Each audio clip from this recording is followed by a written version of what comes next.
नमस्कार साथियों, उम्मीद है आप बढ़िया होंगे। स्वागत है आप सभी का। आज हम एक महत्वपूर्ण योजना क्रॉप डाइवर्सिफिकेशन प्रोग्राम के ऊपर डिस्कशन करने वाले हैं, जो कि रिसेंटली भारतीय सरकार या कृषि मंत्रालय के द्वारा लोकसभा स्तर के दौरान चर्चा का विषय रहा, या इसके ऊपर चर्चा की गई कि किस प्रकार से क्रॉप डाइवर्सिफिकेशन प्रोग्राम के माध्यम से सरकार के द्वारा एग्रीकल्चर में डाइवर्सिफिकेशन को एनहेंस किया गया है और इंप्रूव किया गया है और इसका क्या इंपैक्ट है। सबसे पहले हम क्रॉप डाइवर्सिफिकेशन को समझते हैं कि होता क्या है। इसको हम हिंदी में कहें तो फसल विविधीकरण हम कह सकते हैं। अब देखो, फसल में विविधता कैसे आ सकती है, यानी कि हम पिछले कुछ सालों में अगर देखें, खासकर हमारे जो ग्रीन रेवोल्यूशन स्टेट्स हैं, हरियाणा, पंजाब और उत्तर प्रदेश, इन राज्यों के अंदर पिछले कुछ सालों से, खासकर 1966 जब हरित क्रांति हमारे देश में आई थी, तो हरित क्रांति के बाद लगातार इन राज्यों में गेहूं और चावल का ही उत्पादन हम लोग करते रहे हैं। और गेहूं और चावल इन दोनों ही राज्यों के लिए आपका कहीं ना कहीं यह माना जाता है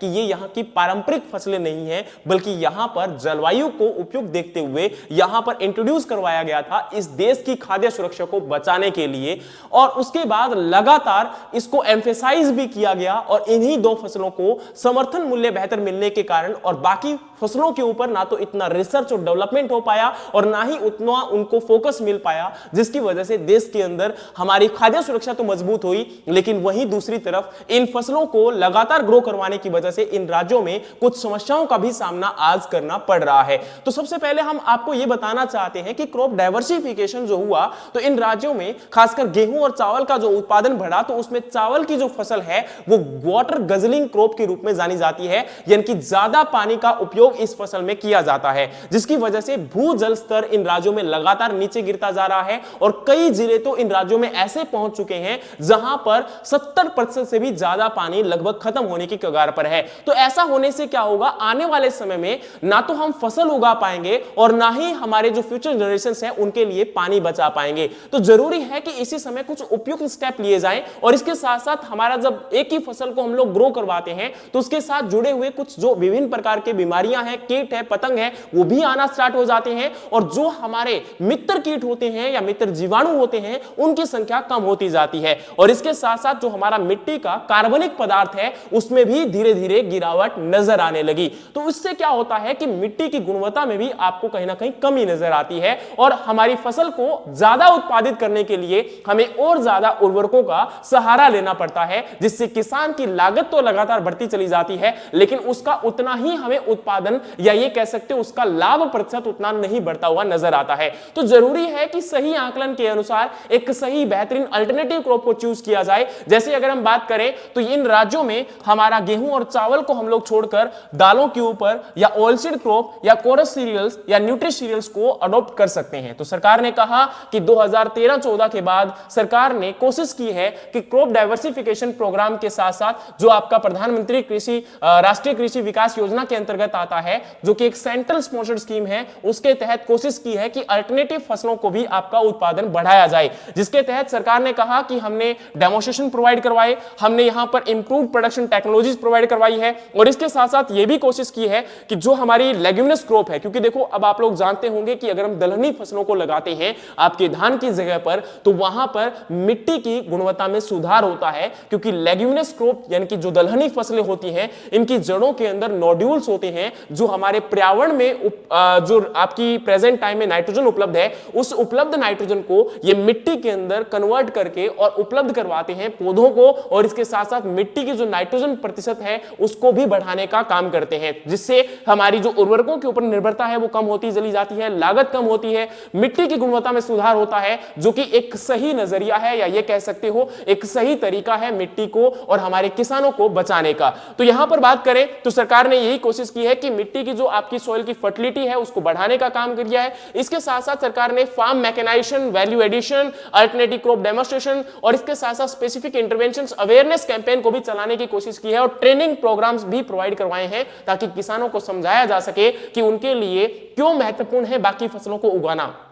लेकिन देखिए ये सब चीजें अगर आप लोग देखोगे तो इनका इंपैक्ट भी काफी हद तक नजर जरूर आता है, लेकिन सही मायने में किसानों को इन दो फसलों का, जो गेहूं और चावल की फसल है, उनका दाम एमएसपी के रूप में, न्यूनतम समर्थन मूल्य के रूप में सही मिल पाता है। बाकी फसलों का जो दाम है वो किसानों को सही नहीं मिल पाता है, तो ये भी हमें समझना पड़ेगा। एक बात मैं आपको और बताना चाहता हूं, जैसे आप लोगों ने अभी रिसेंटली देखा होगा, सरकार के द्वारा आप प्रिक्योरमेंट देखोगे, यानी कि जो आपका सरकार के द्वारा संरक्षण किया जाता है या सरकार के द्वारा जो सरकारी खरीद की जाती है वो केवल गेहूं और चावल की जाती है। बाकी फसलों में जैसे कि दालों का है या तेल की फसलें हैं या हमारी जो कमर्शियल क्रॉप्स है, उनकी परचेजिंग सरकार के द्वारा लगातार नहीं की जाती है। अब जिससे क्या होता है कि मार्केट के अंदर जो भी प्रेजेंट टाइम में करंट प्राइस चल रहा होता है उसी के अनुसार किसानों को अपनी फसल बेचनी पड़ती है, और कई बार तो उनको न्यूनतम समर्थन मूल्य से भी कम दाम पर अपनी फसल को बेचना पड़ता है, और इससे देखा गया है कि किसानों की लागत भी कई बार पूरी नहीं हो पाती।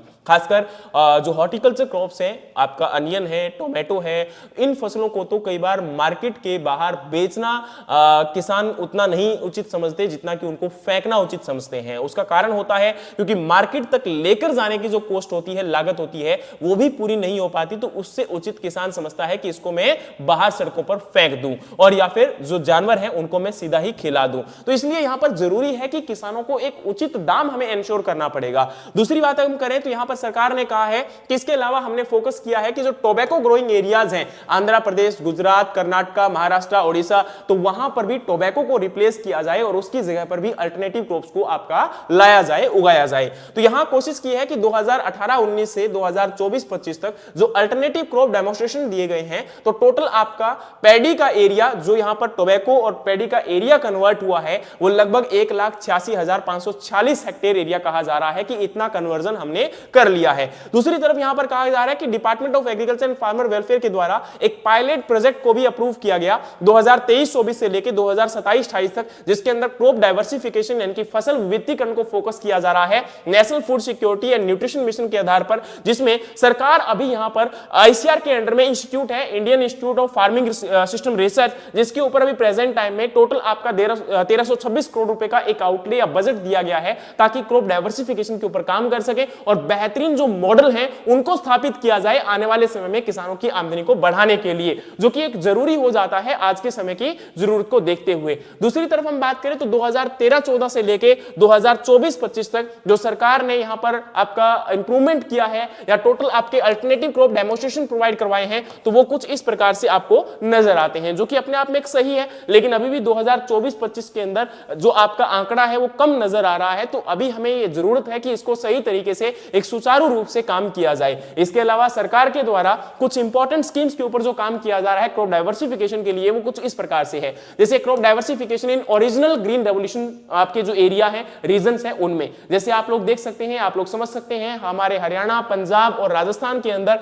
या जो यूपी का क्षेत्र है उसमें, तो यहां पर पल्सेस के प्रोडक्शन को इंक्रीज करने के लिए सरकार के द्वारा पल्सेस मिशन कोस्ट नॉर्म के आधार पर 10,000 प्रति हेक्टेयर दिए जा रहे हैं। दूसरी तरफ बात करें तो ऑयल सीड के प्रोडक्शन को इंक्रीज करने के लिए national mission on edible oil, तो आपका यहां पर जैसे ग्राउंडनट है 14,000 पर हेक्टेयर, सोयाबीन, सनफ्लावर, सिसमम, तो इनको अगर हम पैडी के एरिया को रिप्लेस करते हैं और इन फसलों को लगाते हैं तो सरकार कह रही है कि हमारे द्वारा इतना यहां पर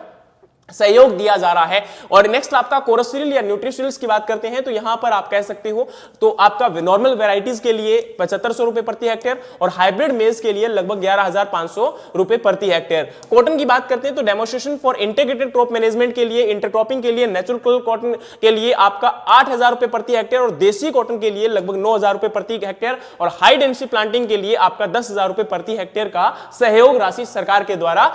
यहां पर दी जा रही है। Agro forestry system as a sole crop की बात करें तो उसके लिए 10,000 रुपए प्रति हेक्टेयर और वहीं पर plantation of trees on farm bunds के लिए cost of sapling limited to 2,000 प्रति हेक्टेयर के हिसाब से सरकार का सहयोग यहां पर कहा जा रहा है कि दिया जा रहा है। Intercropping for agro forestry system के आधार पर 5,000 रुपए प्रति हेक्टेयर यहां पर किसानों को दिए जा रहे हैं। इसके अलावा बात करें तो यहां पर farm mechanisation and value addition के ऊपर काम किया जा रहा है, जिसमें कोशिश की जा रही है कि जो फार्म मैकेनाइजेशन है सेंट्रल स्पॉन्सर्ड स्कीम्स के आधार पर कोशिश की जा रही है कि मैकेनाइजेशन को इंप्रूव किया जाए और जो अल्टरनेटिव क्रॉप्स के लिए लिए मशीनरीज की जरूरत है उनको भी आप लोगों को पता होगा। रिसेंटली आजकल सरकार ने फार्म मशीनरी ऐप के माध्यम से, कस्टम हायरिंग सेंटर्स के माध्यम से मैकेनाइजेशन को इंप्रूव करने की कोशिश की है। इसके अलावा साइट स्पेसिफिक एक्टिविटीज जैसे कि आपका अंडरग्राउंड पाइपलाइन, मेज हाइड्रायर या फिर आपके ग्रीन मैन्योरिंग के सीड या बीज को उपलब्ध करवाने की कोशिश कर रही है। इसके अलावा फॉर अवेयरनेस द ट्रेनिंग, अब ट्रेनिंग प्रोग्राम तो जरूरी होते हैं क्योंकि उससे किसानों को समझ आपकी डेवलप की जाती है। एक्सटेंशन के माध्यम से किसानों को समझाया जाता है कि हां इस प्रकार से हम आने वाले समय में एक बेहतरीन मॉडल को अपना सकते हैं और हमारी इनकम को, आमदनी को बढ़ाया जा सकता है। इसके अलावा अगर हम बात करें तो सरकार ने जो आपका टोबैको आधारित एरिया है उनमें डेवलप करने के लिए, टोबैको को रिप्लेस करने के लिए और वहां पर आपकी पल्सेस, कोरस सीरियल्स या न्यूट्रिशनल्स को अडॉप्ट करने के लिए भी सरकार कोशिश कर रही है। जिसके आधार पर सरकार ने कहा कि अभी पिछले सालों में हमने यहां पर ऑयल सीड और आपके पल्सेस के एरिया को इंक्रीज करने की कोशिश की है। अब इसके अलावा बात करें तो सरकार ने यह भी कहा है कि हम जो राज्य सरकारें हैं उनके सहयोग के साथ इन सभी स्कीम्स को इंप्लीमेंट करना चाहते हैं, क्योंकि सारी की सारी स्कीम्स जैसे आपने पढ़ा होगा कि सेंट्रल स्पॉन्सर्ड स्कीम्स है, यानी कि सरकार यहां पर राज्य सरकार के साथ मिलकर काम करना चाहती है और मिलकर ही किसी भी स्कीम्स या किसी भी प्रोग्राम को इंप्लीमेंट भी करना चाहती है। इसके अलावा अगर हम बात करें तो 2018-19 से 2024-25 के बीच में टोटल जो फूड ग्रेन एरिया का कल्टीवेशन बढ़ा है वो 127 लाख हेक्टेयर एरिया है, जिसमें हम बात करते हैं तो मिलेट कल्टीवेशन का क्षेत्र लगभग 5.13 लाख हेक्टेयर एरिया और ऑयल सीड्स की बात करें तो यहां पर लगभग 56.46 लाख हेक्टेयर एरिया जो है इस टाइम पर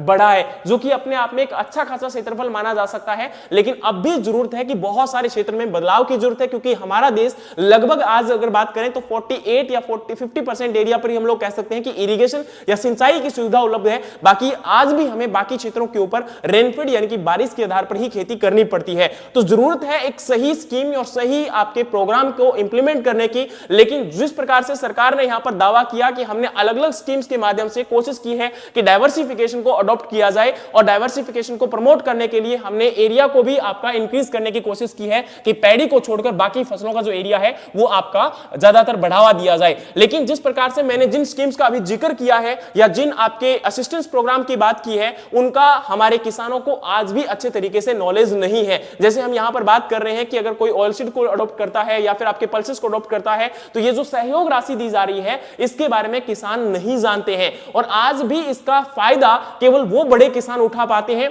जिन लोगों तक सही जानकारी होती है। अब कहोगे कि किसान इस चीज को क्यों नहीं अडॉप्ट करता, किसान क्यों नहीं इस चीज को अडॉप्ट करना चाहता है? तो सही मायने में एक तो सबसे बड़ा कारण ये होता है कि किसान तक जानकारी नहीं है। दूसरा, अगर जानकारी है भी तो भी क्या है कि जैसे मान के चलिए उसने ग्राउंडनट को ग्रो करवा भी लिया है तो ग्राउंडनट को बेचने के लिए अगर उसके पास मार्केट उपलब्ध नहीं होगी, मंडी उपलब्ध नहीं होगी, मंडी उपलब्ध है तो उसमें सही और उचित दाम अगर उसको नहीं मिलेगा तो किसान उस चीज से भागेगा और उस चीज को अडॉप्ट नहीं कर पाएगा। जैसे पिछले सालों से किसानों के द्वारा धान की खेती को छोड़कर कपास की फसल को उगाने की कोशिश की गई हरियाणा के अंदर, लेकिन क्या होता है सरकार के द्वारा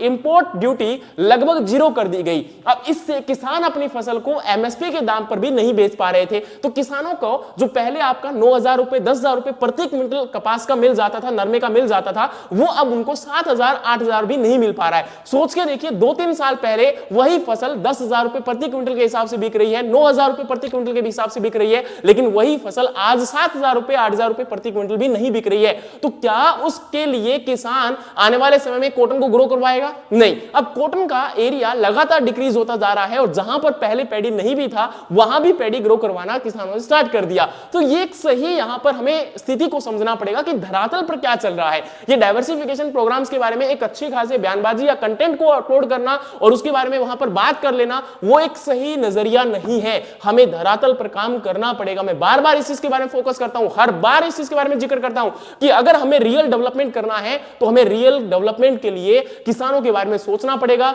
धरातल पर उतरकर काम करना पड़ेगा, हमारे एक्सटेंशन सिस्टम को सुधार करना पड़ेगा ताकि हम सही आमदनी किसानों को दे पाएं। जैसे हम पल्सेस की बात कर रहे हैं, ऑयल सीड्स की बात कर रहे हैं, तो आपने अभी रिसेंटली सुना होगा कि जैसे सोयाबीन को लेकर सरकार ने अभी बयान दिया था कि सोयाबीन तेल हम हमारे देश में मंगवाने वाले हैं और उसके ऊपर इंपोर्ट ड्यूटी को खत्म किया जा रहा है या फिर कम किया जा रहा है जो यूएसए से आएगा। तो अभी भी हम लोग 60% आपके खाद्य तेलों का आयात, हमारी जो जरूरत है उसका लगभग दूसरे देशों से आयात करते हैं और उसमें अब यूएसए अब फ्री ट्रेड में अगर शामिल हुआ तो वहां पर हमारी निर्भरता उनके ऊपर बढ़ जाएगी क्योंकि उनका तेल सस्ता हमें मिलेगा और वो भी जीएम क्रॉप से डेवलप किया हुआ मिलेगा। हमारे किसानों को हम अलाउ नहीं करते हैं कि जीएम क्रॉप से डेवलप किया हुआ कोई भी पदार्थ हम ग्रो करवा सके, कोई भी फसल ग्रो करवा सके, लेकिन दूसरे देशों से उसी जीएम फसल से उत्पादित किया किया हुआ उत्पाद हमारे देश में मंगवाया जा सकता है, जो कि एक यहां पर हमारे किसानों की कमर तोड़ने का काम कर सकता है।